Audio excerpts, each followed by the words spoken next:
नमस्कार दोस्तों, मैं अभी चौधरी हिंदुस्तान समाचार से। दोस्तों, आज मैं पहुंचा हूं पश्चिम उत्तर प्रदेश के एक गांव रोरी में, जहां पे खनौरी बॉर्डर पर जो किसान शहीद हुआ था शुभकरण सिंह जी, उनकी याद में उनके लिए श्रद्धांजलि सभा रखी गई है। श्रद्धांजलि सभा में सभी ने पुष्प अर्पित किया। उसके बाद सभी ने 2 मिनट का मौन रखा। मैं इसी विषय पे, ये ऐसी घटना घट रही है बॉर्डर पे, किसान इसमें क्या सोचते हैं, मैं बात करता हूँ परविंदर जी। परविंदर जी नमस्कार। नमस्ते भैया जी। परविंदर जी, जिस प्रकार बॉर्डर पे किसान शहीद हो रहे हैं, क्या ये सब होना जरूरी था? आज हमारे लिए बहुत ही दुखद दिन है। हमारे युवक किसान जिसकी लगभग उम्र 22-23 साल थी, उसकी शहादत खनौरी बॉर्डर पे हुई है। तो पहले तो हम बहुत ही दुखी सभी किसान हैं, पूरे भारतीय किसान है क्या, सभी उनके परिवार के प्रति संवेदना है। पूरा देश का किसान शहीद किसान शुभकरण सिंह के परिवार के साथ खड़ा। जिस प्रकार से कल सुबह से शाम तक लेकर ड्रोन के माध्यम से आंसू गैस के गोले बरसाए गए और कुछ किसानों ने असली गोली के रिफिल भी दिखाए कि असली गोली भी चली, और जहां तक शुभकरण जी को भी ऐसा बता रहे हैं किसान की ओरिजिनल गोली लगी है। अभी ये पोस्टमार्टम रिपोर्ट में ही आएगा क्या हुआ है। तो ये गोली जो ओरिजिनल चल रही है, क्या ये चलनी चाहिए? गोली ओरिजिनल चल रही है और वो गोलियां चल रही हैं जो पुलिस प्रशासन को ऑथराइज नहीं है। गोली चल रही है 12 बोर की बंदूक की, गोली चल रही है 32 बोर की जो रिवाल्वर और पिस्टल है, जो अवैध असला माना जाता है। और पुलिस अवैध असलों से, अवैध आदमियों से, आधे तो वहां पे पुलिसकर्मी सिविल ड्रेस में, वैसे वे बुलेट प्रूफ जैकेट पहन रहे हैं, हेलमेट लगा रहे हैं, उन पे पुलिस की वर्दी है नहीं। तो ये सरकार ने प्राइवेट गुंडे रख रखे हैं किसानों को मारने के लिए। तो ये बहुत ही दुखद है और पंजाब सरकार से हम निवेदन करते हैं इन गुंडों के ऊपर 302 में FIR दर्ज करी जाए। जिन किसानों के ट्रैक्टर तोड़ फोड़ के मुकदमे दर्ज हो, उनसे हर्जाना लिया जाए और इसको जल्दी से जल्दी।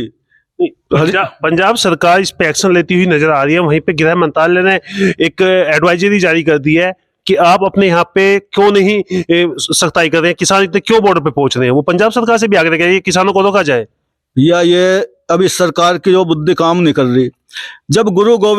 जब पूरे देश में औरंगजेब का अत्याचार चल रहा था, गुरु तेग बहादुर पंजाब से चल कर आए। उनका बलिदान कहाँ हुआ? लाल किले पे हुआ, जहाँ शीशगंज गुरुद्वारा है।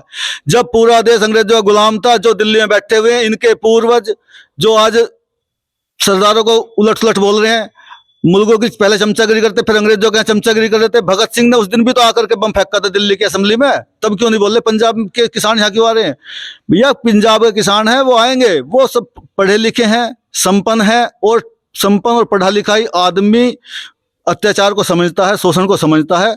तो सरकार चाहे उन पर कोई भी सख्ताई कर ले। केंद्र सरकार ने तो खूब सख्ताई कर ली, हमने बलिदान दे दिया, किसानों ने नहीं रुक रहे। भैया, हम तो अपने MSP की लड़ाई लड़ेंगे और उसे लेकर रहेंगे, चाहे केंद्र सरकार जोर लगा लो, चाहे हरियाणा सरकार लगा लो, चाहे पंजाब सरकार लगा लो। और देखो, मशीन आई क्यों है, पॉपलाइन और JCB आ क्यों रही है? भाई, तुमने सड़क के ऊपर बड़ी बड़ी दीवारें खड़ी कर दी। पहले भी किसान आंदोलन होते थे, बाबा टिकैत ने भी करे, चौधरी चरण सिंह ने करे, देवीलाल ने करे, और कांग्रेस के टाइम पे अन्ना हजारे ने करा, रामदेव ने करा। तो कहीं ऐसी दीवारें खड़ी नहीं की गई। आराम से सभी रामलीला मैदान, जंतर मंतर आते थे और अपना धरना देते थे। तो सरकार हमें रोक रही, इसलिए तो हमें ट्रैक्टर ट्रॉली लाने पड़ रहे हैं और ये JCB पॉपलाइन लानी पड़ रही है। ये सरकारी कमी है। अब देख रहे हैं कि किस प्रकार किसानों में आक्रोश है शहादत को लेकर। ये आपके युवा साथी की एक की शहादत हुई है, इसको कैसे देखते हैं?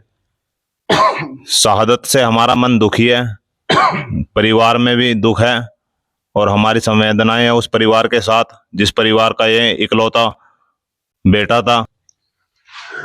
ये शुभकरण जी की शहादत हो जाती है, कैसे देखते हैं आप? हम इसे ऐसा देखते हैं कि हमारे किसान भाइयों के ऊपर जो हमारी सरकार गोली चलवा रही है, वो अन्नदाता जो इस किसान दिन रात मेहनत करके इस पूरे देश के लिए अनाज देता है, उनको ऐसा मार रही है कि जैसा दुश्मनों को मार रही है। हमारा ऐसा समझो कि हमारा दिल टूट गया। हम उसके लिए प्राण देने तक के लिए तैयार हैं, तन मन धन से उसके साथ हैं। और हमारे गांव ही नहीं, पूरे देश में इस वक्त बहुत बड़ा रोष है कि गवर्नमेंट ये कहती थी कि मैं जो है किसानों की आमदनी दुगनी करूंगा, किसान की शहादत जो हुई है, ये पहली शहादत नहीं है, 2 किसान पहले भी शहीद हो चुके हैं और करीबन 400 से ज्यादा किसान जख्मी हैं और जिसमें 7 से 8 किसान बहुत गंभीर रूप से घायल हैं। देखो, सरकार हमारी दुश्मन बन चुकी है। किसानों को पहले भी धरने पे हमने 750 शहादत दी थी और अब भी हमारे लगभग जो गंभीर रूप से घायल हैं वो 8-7 हैं, जो कुछ हरियाणा के हॉस्पिटल में भी हैं और कुछ पटियाला में हैं और कुछ अन्य अस्पतालों में भर्ती हैं। सरकार चाहे कितनी अपनी गोली चला ले, कितनी तोप चला ले, चाहे कुछ भी कर ले, अब की बार चाहे हमें कितनी भी शहादत देनी पड़े, शहादत से किसान न कभी पीछे हटा। और पंजाब का सिखिज्म का तो इतिहास है, जिन्हें नहीं पता वो पढ़ लें। पूरी सिक्की तो बलिदान पे खड़ी हुई है, शहीदी पे खड़ी हुई है। हर पंजाब के हर घर से एक आदमी या तो सेना में शहीद हुआ है या इस्लामिक आतंकवाद से लड़ते हुए शहीद हुआ है। कोई घर ऐसा नहीं है या अंग्रेजों से लड़ते हुए शहीद हुआ है। और देश को आजाद कराने में भी 90% युवक जो थे पंजाब के थे। नहीं, आप लोग एमएसपी पे अड़े हुए हैं। उधर नरेंद्र मोदी जी ने गन्ने की फसल पर 25 रुपए का एमएसपी के रेट में वृद्धि कर दी है केंद्र सरकार की तरफ से। केंद्र सरकार की तरफ से 25 रुपए हुई है, वो FRP बढ़ाई है।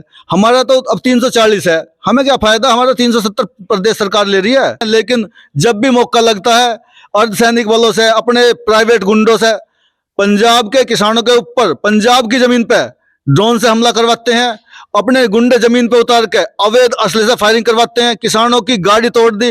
जो किसान जो अपनी एम्बुलेंस ले रहे हैं, जो खालसा एड के नाम से संस्था है, उन एम्बुलेंस को तोड़ा, किसान के राशन में आग लगाई और बहुत ज्यादा नुकसान प्राइवेट गाड़ी में, ट्रैक्टर में करा है। यह बहुत दुखद है, बहुत ही हम इसकी निंदा करते हैं। पूरे पश्चिमी उत्तर प्रदेश में इसको लेकर आक्रोश है। इस पर बीजेपी नेता आप ही के क्षेत्र से आते हैं, संजीव बालियान जी, उन्होंने कहा है कि अभी ये किसानों का आंदोलन नहीं, एक राजनीतिक आंदोलन हो गया है। संजीव बालियान को तो 2.5 लाख रुपए पेंशन तनख्वाह मिल रही है और लगभग उसके 2-3 लाख ही रुपए ही पेंशन हो जाएगी, क्योंकि 2 बार सांसद बन चुका। तो किसान ही जब था किसान, अब हो गया नेता, तो नेता वाली बात करेगा। जिस किसान को महीने में 10,000 रुपए मुश्किल से मिलते हैं, उसको पता है एमएसपी क्या जरूरत है और किसान क्या है। भैया संजीव बालियान ने वोट ले लिया, अब की बार मिल जाएंगी से भी वोट, इसको भी मजा चखाएंगे। बॉर्डर जिस प्रकार मजबूती से बनाए गए हैं, आपको लगता है कि बॉर्डर आप लोग भेद पाएंगे? देखो, जब दोनों SKM एक हो जाएंगे, सभी किसान जितने भी जत्थेबंदियां हैं सब एक हो जाएंगे, तो हम बॉर्डर तो क्या, हम दिल्ली को पार कर जाएंगे। किसानों की जो तादाद है इस देश में लगभग 60 करोड़ के आसपास है, तो 60 करोड़ की आबादी जिस दिन एक होकर के और दिल्ली की तरफ को ललकार भी मार देगी, तो हम तो दिल्ली को भी पार कर जाएंगे। अगर आप लोग एक होते तो शायद ये इतनी 3 जो शहादत गई हैं या कुछ लोग गंभीर हुए हैं, तो ये भी नहीं होते अगर आप सब लोग एक साथ चलते तो। बिल्कुल आपकी सही बात है। तो अब SKM की मीटिंग हो रही है, तो हमें पूरी उम्मीद है कि दोनों SKM एक होंगे और भी जितनी भी जत्थेबंदियां हैं वो भी एक होंगे। जो हमारी SPGC है वो भी, और जितने भी और संगठन है सभी एक साथ मिलकर के इस तानाशाह सरकार से लड़ाई। हमारे साथ थे ग्रामीण किसान जिन्होंने यहाँ पे सभा का आयोजन किया, उन्होंने श्रद्धांजलि भी अर्पित की और दूसरा उनमें इतना आक्रोश था, उन्होंने कहा ये एक शहादत हुई है, बाकी शहादत के लिए भी किसान तैयार है और सिख समुदाय खासकर तैयार रहता है शहादत के लिए। तो सरकार ये ना समझे कि हम झुकेंगे, हम सरकार को झुका के रहेंगे, एमएसपी लेकर रहेंगे। आज एसकेएम के फैसले पर हमारी भी नजर और किसानों की भी नजर है कि एसकेएम का क्या फैसला आता है। अगर एसकेएम आह्वान करती है तो वाकई निश्चित तौर पर सरकार के लिए बड़ी मुश्किल घड़ी हो सकती है। इसलिए सरकार को भी सोचना होगा कि अपने ही किसान हैं, कहीं बाहर देश के किसान नहीं है। आप देखते हैं हिंदुस्तान समाचार, मैं अभी चौधरी, नमस्कार।